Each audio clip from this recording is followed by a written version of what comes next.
양복 입은 신사가 요리집 문 앞에서 매를 맞는데 왜 맞을까? 왜 맞을까? 원인은 한 가지 돈이 없어. 하하하. 네, 안녕하십니까? 오늘은 먹고 사는 문제를 얘기하려니까 오래전 유행가 중 빈대떡 신사라는 노래가 생각나서 한 소절 불러보았습니다. 한때는 무슨 철학 용어처럼 나는 살기 위해 먹느냐, 먹기 위해 사느냐, 유행처럼 이런 말을 한 적이 있는데요. 네, 각자 가치관의 차이니까 어느 말도 뭐 틀린 말은 아니죠. 사람이 나이 들어가면서 가치관도 그때그때 변하는 건 사실인 것 같습니다. 한때는 사업에 필이 꽂혀서 무언가 이때 이루어 버리라 하고 돈을 많이 벌어 멋진 세상을 꿈꾸고 어느 땐가는 또 그래 다른 것도 중요하지만 그래도 건강이 제일이지.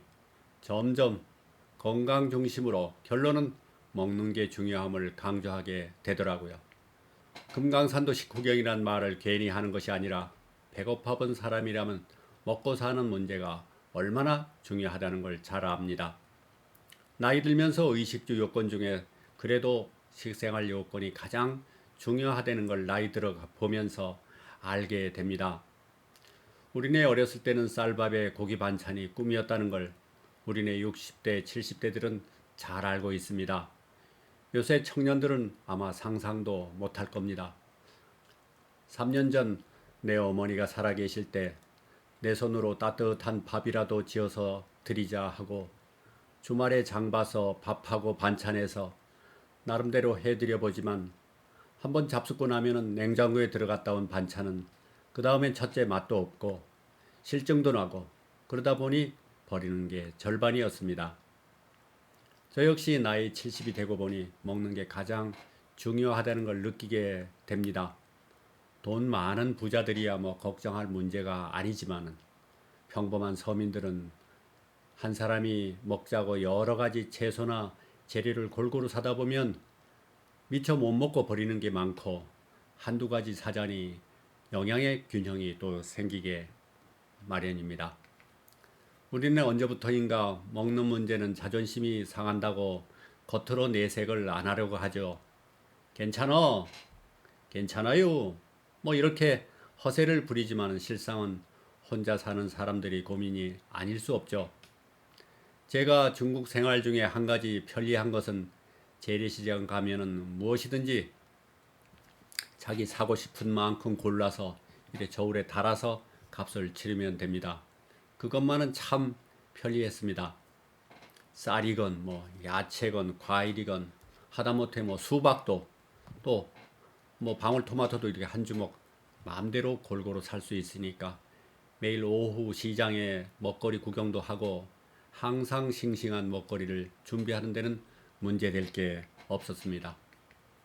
우리나라는 정부에선 그램 단위 판매를 권하지만 사실 이렇게 한 무더기 한 무더기 큰 단위로밖에 살 수가 없으니까 우리에게는 좀 혼자 사는 사람에겐 부담이 됩니다.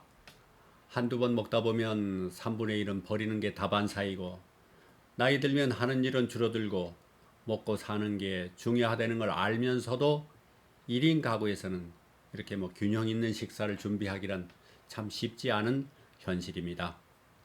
그래서 언제나 자식들은 부모님한테 이렇게 전화를 하죠. 네, 어머니 뭐 잡수고 싶으세요? 뭐 드셨어요? 뭐 이렇게 저렇게 이렇게 저렇게 뭐 강의를 많이 하죠. 그러나 말이 쉽지 현실은 말대로 쉽지 않고 혼자 사는 가구가 되었든 뭐 둘이 사는 노부부가 되었든 먹고 사는 문제는 자식은 자식된 도리로 걱정하고 당사자들은 늘 하루 세끼 요리하고 뭐 설거지하고 준비하는 게 이거 보통 문제가 아니죠.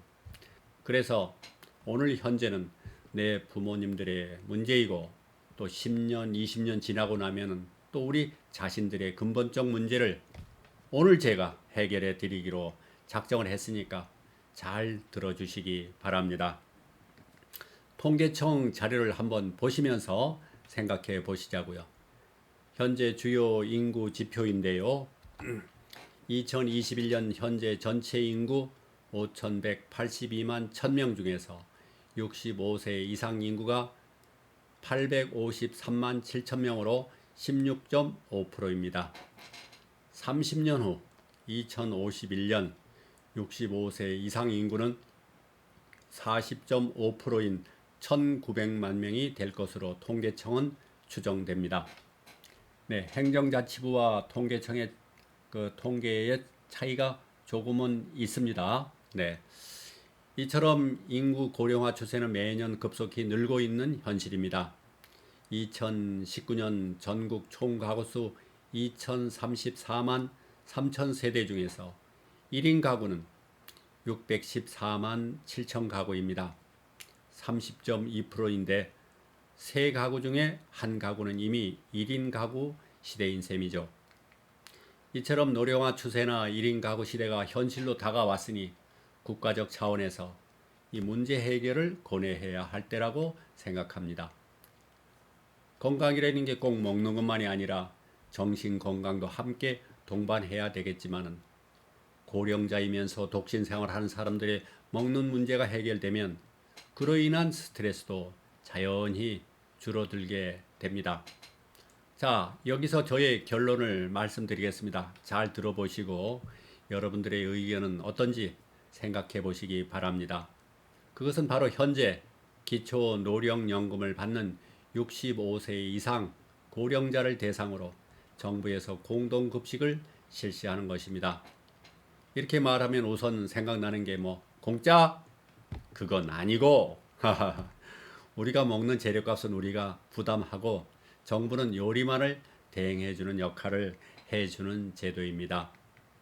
하루 두 끼 아침 저녁만을 제공하는 복지를 실시하자는 것입니다. 현재 일부 지방자치 단위에서 농촌, 농번기나 극히 일부 지역에서 시범적으로 실시하고 있는 것으로 알고 있는데요.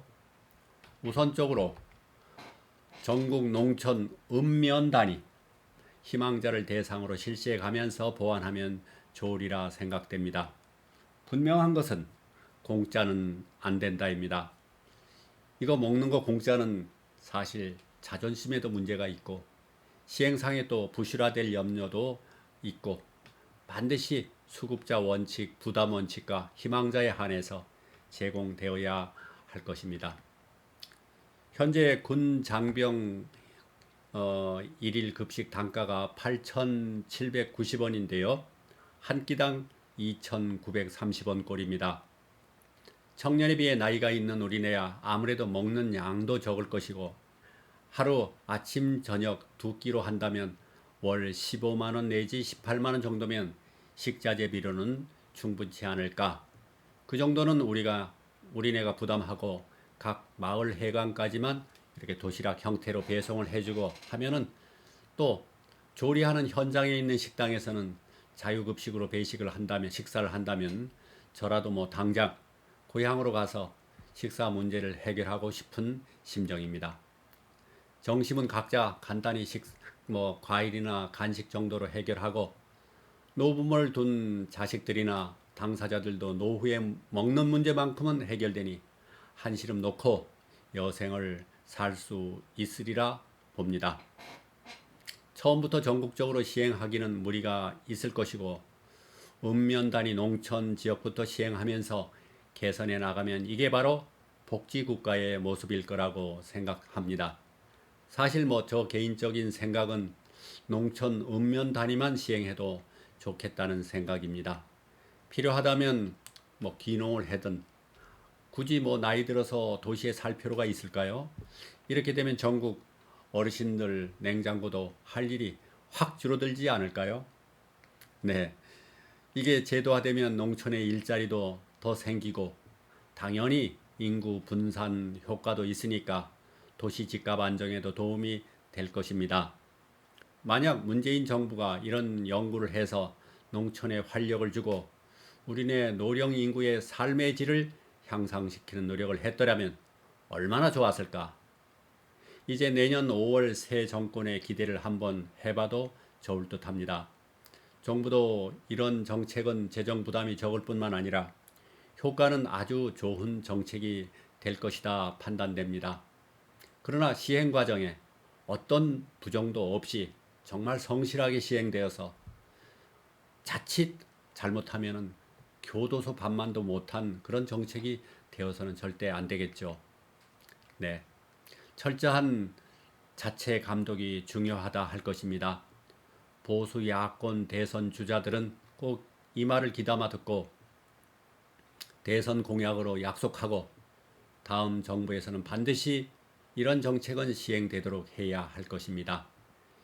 이 공동급식 문제는 야권 대선 정책팀에 전달을 해서 사전에 철저히 연구 검토되도록 하겠습니다. 건강하게 노후를 즐겁고 활기차게 사는 것이 우리 모두의 희망입니다. 여러분들의 의견은 어떠신지요? 여러분들의 공감이 중요한 만큼 여러분들의 의견을 좋아요, 아니요 이렇게 표시를 해 주시면 고맙겠습니다. 사실 제일 관심도 없고 재미가 없는 콘텐츠가 바로 이런 정책 연구 콘텐츠입니다.